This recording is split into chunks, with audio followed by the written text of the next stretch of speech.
So you may have seen I helped Benoît removed his mask. Yeah. Just want to reassure everyone, we do antigenic tests, the EENA team, every day. So our morning starts with breakfast and antigenic tests. It's really enjoyable. All our tests have been negative. We might, though, be a little bit positive for alcohol after a few shots last night, but I guess that's still acceptable.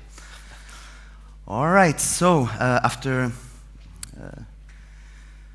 rather plain, enjoyable, but plain presentation on a topic which is not the most, not the best one to cheer you up, European legislation. We hope we're going to cheer you up a little bit before ending the conference. And Benoît, you're the boss. You give. Yeah, so I'm actually connecting myself. It's not like I'm on Facebook. I'm just trying to connect as well.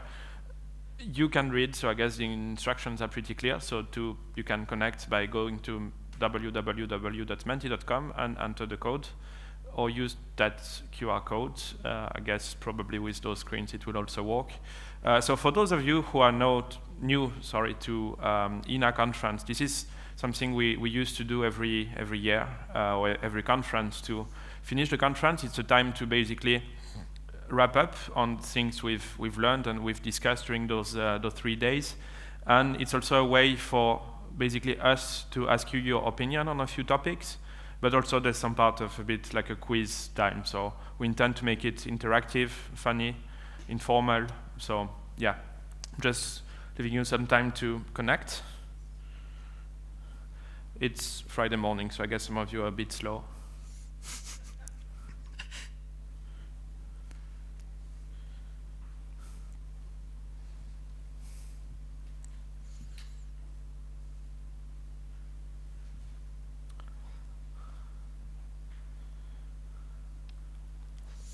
All right, big boss, should we start? Ah, you're the boss. No. Then I'm paid like the boss. Okay, let's start. Thank you. So yeah, the first question actually is just to be allowed, like to be able to then, during the next questions, to segment a bit the answers and to see who's from where.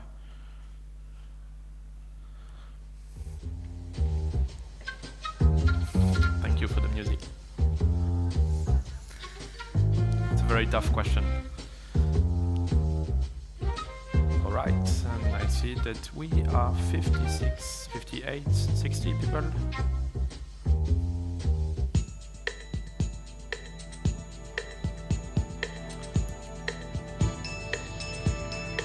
Okay, big majority of Europeans here. It's okay, the others, you can stay. We like you still. And another question we would like to have in order to here again see a bit, analyze a bit better the answers it will be providing then is who do you represent? And I'll put another. Yeah, I was quite fast on this one. I guess we can pass already. 63 will be the number today. 64? Okay.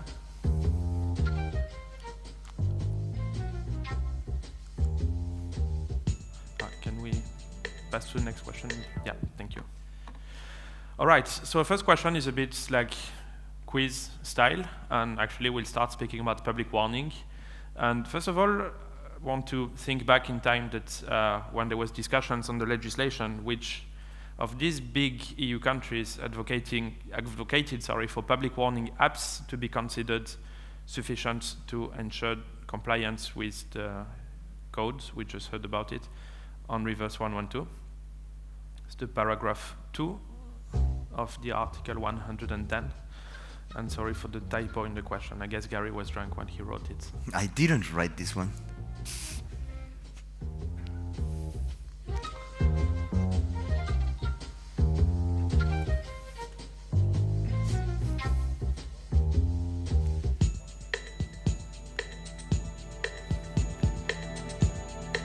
I need a scapegoat, simply. I'm okay to be the scapegoat. Okay, that's a correct answer for most of you. Germany advocated to use apps for public warning. They considered that it would be sufficient. However, we saw, next question please. We saw what happened last summer, some terrible floods all over Europe, actually, in many different countries, regions, many different storms. And one of these countries acknowledged that apps were actually not sufficient to ensure public warning system, and they decided to move to cell broadcast. Gary, do you have a clue? Sorry? Yes, I'm wondering, maybe Deutschland, I don't know. I'm not sure, actually. So, it's pretty unbelievable how organizations can oppose something quite obvious for so many years, and suddenly in 3 days say everything will be ready before the upcoming German elections, the feasibility study and all, and everything will be deployed in a few months. Incredible. Yeah, so you would assume that no country would do that mistake again, right? I'd assume, but... Well, that's one of these, actually. All the answers are correct, of course. Let's move to the next question, please. And actually, surprise, surprise, another country is still considering that apps are sufficient to properly warn the population. And it's a country that is, after all, not that perfect on that aspect. Is it Norway, Sweden, Denmark, or Finland? Feel free to put the music a bit more up. Put pressure on people. That is correct. Finland is still planning to use apps, and they still believe that it's sufficient to alert all the population, including the visitors. So their 112 app is great, by the way, but be sure to download it when you go to Finland. Okay, next question, please. So the next question is a bit more serious. Should largely used communication platforms such as WhatsApp or Messenger provide access to 112? If they work. Should they? Yes. Yes, if they are able to provide caller location and callback possibility, or no? Yeah, we're talking outside of outages. Apparently we cannot vote. Taviana?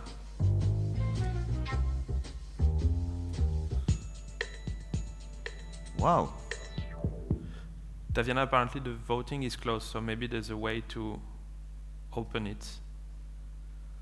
Sorry for that. And in the meanwhile, Gary will sing a song. All right. Which one? You wanted to go karaoke yesterday night. So yes, we finally didn't make it. I just don't have an inspiration to sing. Any singer in the room? Okay, we can vote now. That's a good question. And if it can come back on the screen as well, that'd be great. Yeah, here you can see the code 36 15 54 80. So you didn't have to hear me singing, which is really good for you. Yeah, you were saved last minute.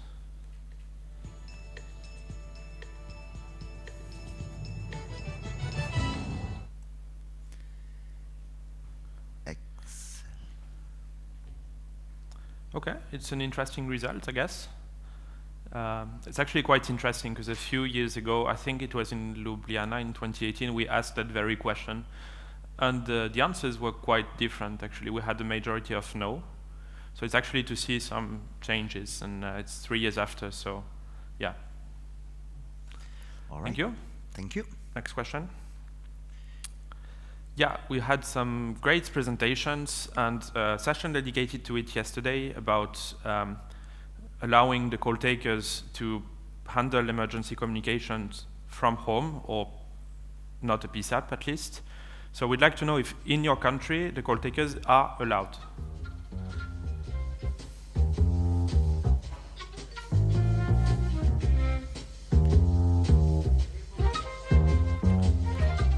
Yes. Allowed or able, that they can take calls from home. I think it's allowed.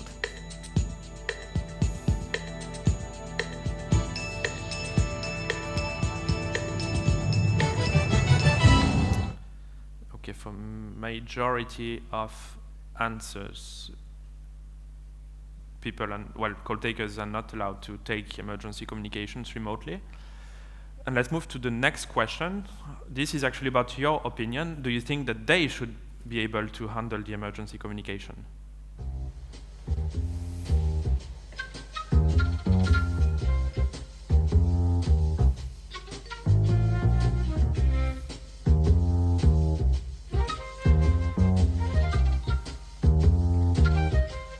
That's very interesting because quite some time ago, Costa from Austria had been presenting here, and I think he looked a bit like this crazy guy who is already in the future. And I think everyone else I had private chat with were like, "Oh no, this is not going to happen ever." Then the pandemic came. Well, we see also some people who think against, or I guess there's also some concerns to take into account, and some interesting debates also that could come. I can see some concerns at least. Next question, please. So on 2nd June in France, emergency comms were not available for several hours. How many 10 digits substitution numbers were promoted to enable access to emergency services?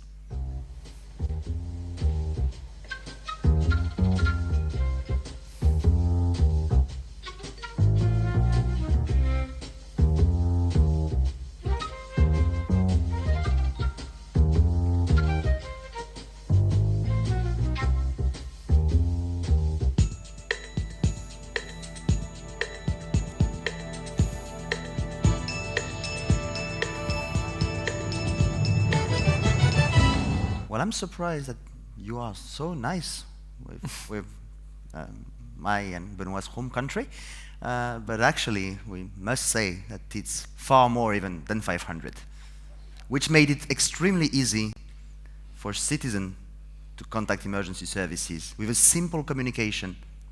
It's because French people are intelligent and they know the numbers very well. Exactly. They're able to learn 10-digit numbers on the go.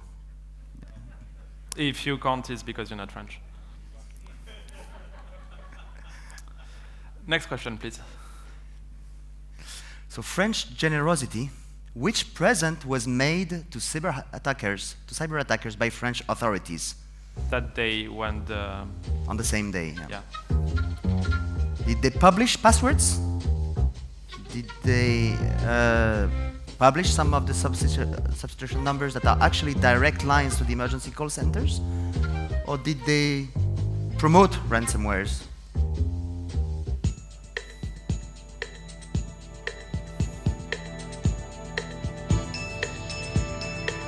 Very good. Get it? But that's good, it's that this world is not at all hostile. So, I mean, who cares about giving the 10 digits? French people are nice. French people, yeah. Are intelligent and nice. Okay, all right. Next question. Okay, that's a question more for the industry side, but also the PSAPs, feel free to answer.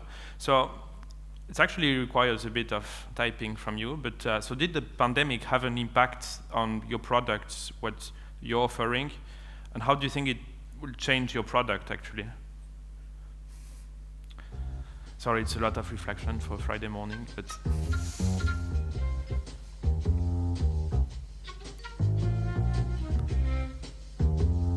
I see people typing on their phones. No impact. Ability to work remotely. Not at all. Remote access.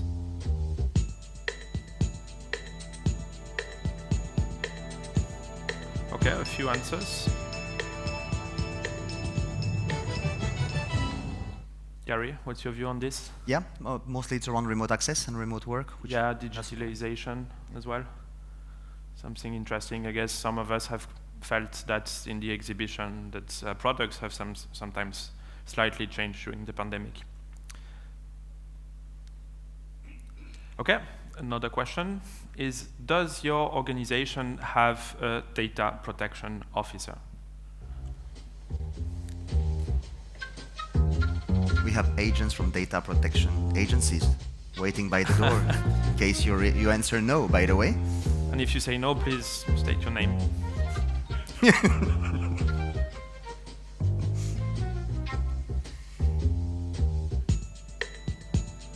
What is a data protection officer is a very good one.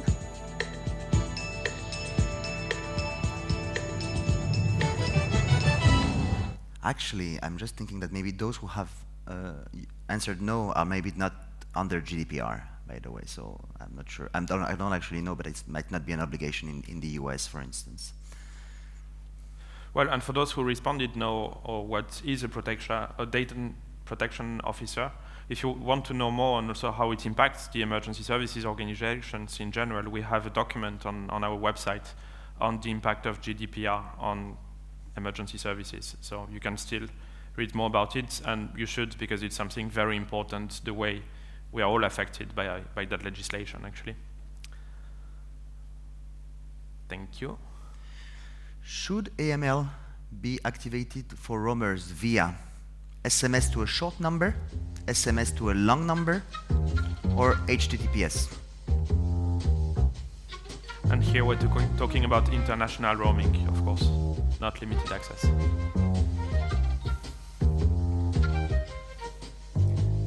So I don't remember why we didn't add SIP here, but there was a reason, Benoît.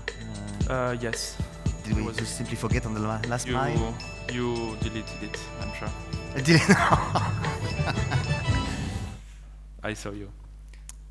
Okay, but the majority of you think about SMS to a short number. And here again, for those of you who did not follow that and want to know more, we had a session about that on Wednesday, and so you will be able to listen to the recording. Okay, next question. So, is there a plan for transition to IP for emergency communications in your country?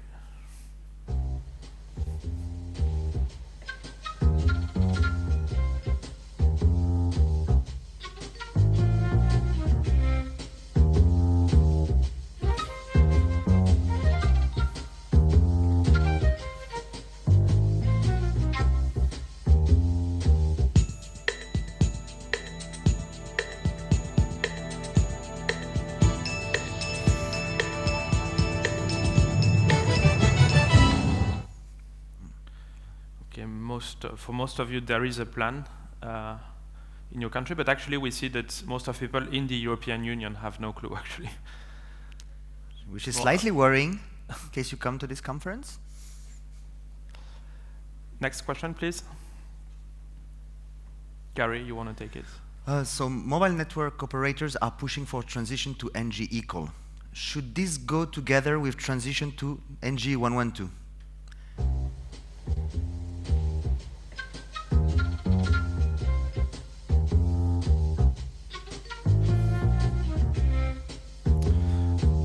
The session as well about next generation eCall on Wednesday. I think very attended session.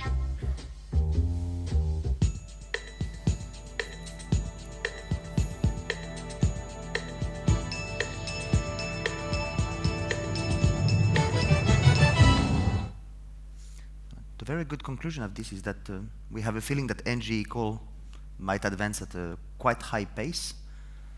So but NG112 should advance at a quite high pace as well. Yeah, and I think that's a case that we can show to the relevant stakeholders also that NG112 should go together with NG eCall, and from what our audience is saying. Thank you.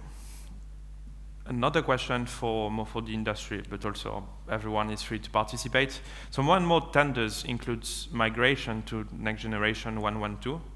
And we would like to understand a bit, if you have some issues with those standards, are they like too cheap? Are they not following the standards? Do you think they're just not implementable? Are there other issues, or are you just fine with those standards?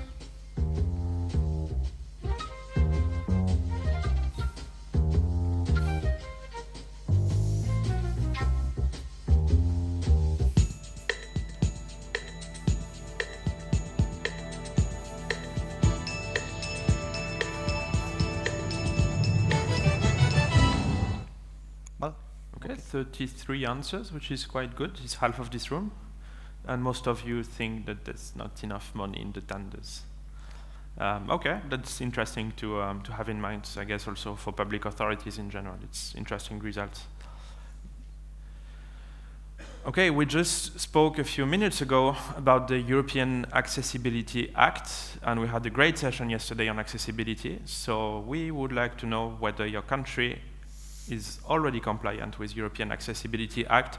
Of course, it's a thing that really concerns the European Union and the European Economic Area, but it shall not prevent countries outside of Europe to also follow those recommendations.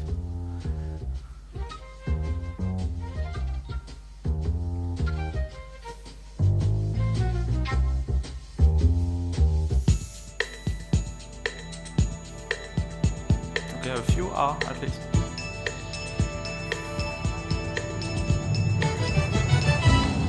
Okay, so hurry up for the others, because it's looming, the deadline. Next question, please. Still about the European Accessibility Act, what do you think is the way to go, actually? Should authorities rather implement fax access to 112, which we still have in some countries, a very big and modern country, again, or should it be with next generation 112? All right. We just wanted to make this point clear, actually, as you understand. It's more to convince you, because we had noticed that the link hadn't been made by many of you between the European Accessibility Act and Next Generation 112, and both of them go together, we can assure you. Yeah, thank you. I think it's important to make that point indeed. Okay, thank you. So, Jari, you want to take this one again? So we started a super interesting project on automatic external defibrillators. So would you be interested in being a pilot site to get the location of AEDs in your PSAP?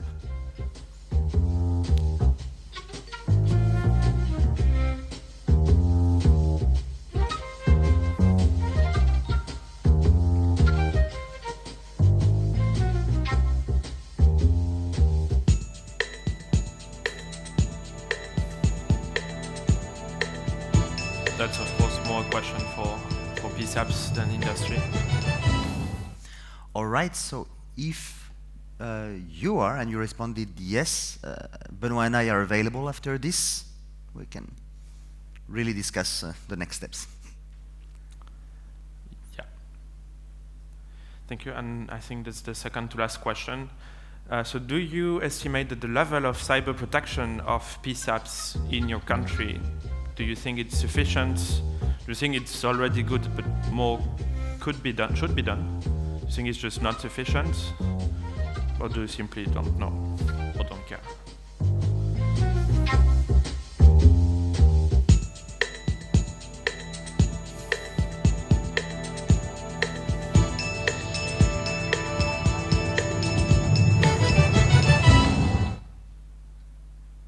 Yeah, interesting results. For those of you who say that more efforts should be done or that it's not sufficient, we had a great session also yesterday on cybersecurity. It's a good introduction to it. Then I think, yeah, that would be the final question. We would like to hear your views on what you would like to hear in Marseille in April 2022 when we meet again.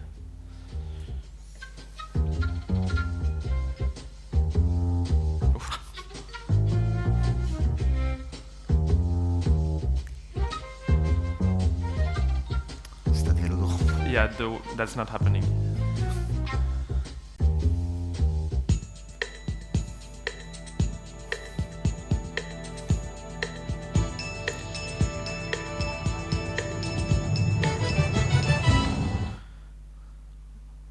We have interesting things. You can still vote a bit. I think we can leave a bit more time.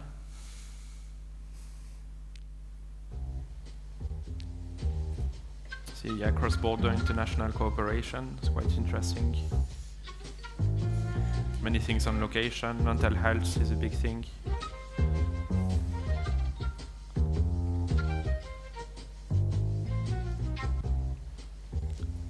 More NG112 success stories. We just first need the success stories. We're happy to make sure they will be presented.